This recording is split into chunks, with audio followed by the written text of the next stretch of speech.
ஒரு நாள் ஆடம்பரமே தெரியாத ஒரு சிறிய கிராமம் திடீரென அதிர்ச்சியில் உறைந்தது.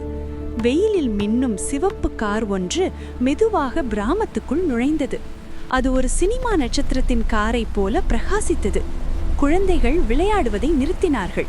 முதியவர்கள் பேசுவதை நிறுத்தினார்கள். எல்லோரின் மனதிலும் ஒரே கேள்வி: இந்த மனிதர் யார்? கார் ஒரு சிறிய கோழிக்கடையின் முன் நின்றது.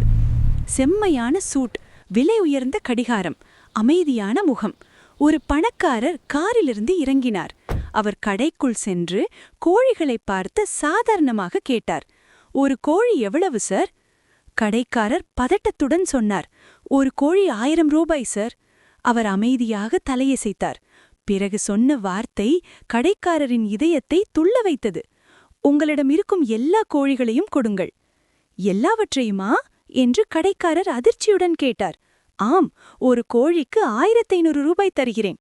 அந்த நிமிடம் கடைக்காரருக்கு வாழ்க்கையே மாறிவிட்டது போல் தோன்றியது. 1000 ரூபாய்க்கு பதிலாக 1500 ரூபாய். உடனே 200 கோழிகளையும் விற்றார். பணக்காரர் லாரியில் ஏற்றிக்கொண்டு போகும்போது சொன்னார்: நாளை மீண்டும் வருகிறேன். நகரத்தில் பெரிய ஆர்டர் இருக்கிறது. நாளை 1000 கோழிகள் வேண்டும். ஒரு கோழிக்கு 2000 ரூபாய் தருகிறேன். அந்த இரவு கடைக்காரர் ஒரு நிமிடமும் தூங்கவில்லை. 2000 ரூபாய், 2000 ரூபாய் என்று மனதில் ஓடியது. அடுத்த நாள் அவர் அருகிலுள்ள கிராமங்களுக்கு போய் கோழிகளை வாங்கி 1000 கோழிகளை ஏற்பாடு செய்தார். பணக்காரர் வந்து பணம் கொடுத்து மீண்டும் வாங்கி சென்றார். செல்லும்போது சொன்னார்: நாளை 2000 கோழிகள் வேண்டும். ஒரு கோழிக்கு 5000 ரூபாய் தருகிறேன். இப்போது முழு கிராமமும் உற்சாகத்தில் மூழ்கியது. 5000 ரூபாய் ஒரு கோழிக்கு. ஆனால் 2 வினாடிகளில் ஒரு பயம் வந்தது. 2000 கோழிகள் எங்கே? அவர்கள் அருகில் உள்ள பெரிய கோழிப்பண்ணைக்கு ஓடினார்கள். பண்ணை உரிமையாளர் சொன்னார்: 2000 கோழிகள் இருக்கின்றன. ஆனால் நேற்று நகரத்திலிருந்து ஒருவர் வாங்கிவிட்டார். கிராமத்தினர் கெஞ்சினார்கள்: நாங்கள் 3000 ரூபாய் தருகிறோம். இறுதியில் 3000 ரூபாய்க்கு 2000 கோழிகளையும் வாங்கினார்கள்.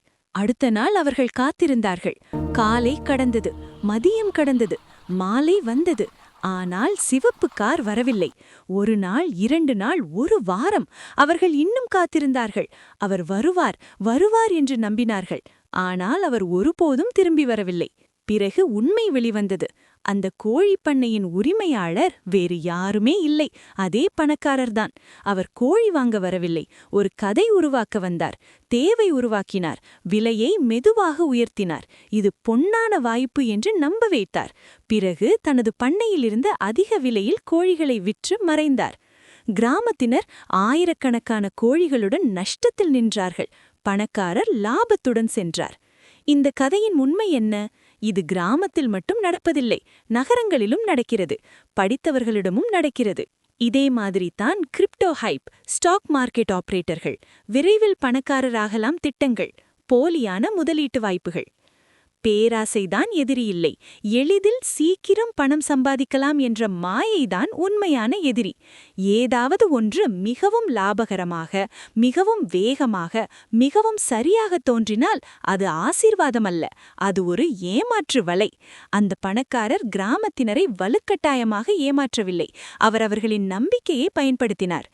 ஆசை சத்தமாக இருந்தால் நம் புத்தி அமைதியாகிவிடும்.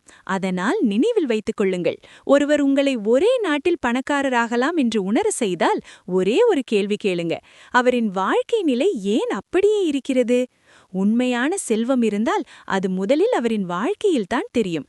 அதனால் நினைவில் வைத்துக் கொள்ளுங்கள், பணம் பற்றி அதிகம் பேசுபவர் பணம் சம்பாதித்தவர் என்று அர்த்தமில்லை.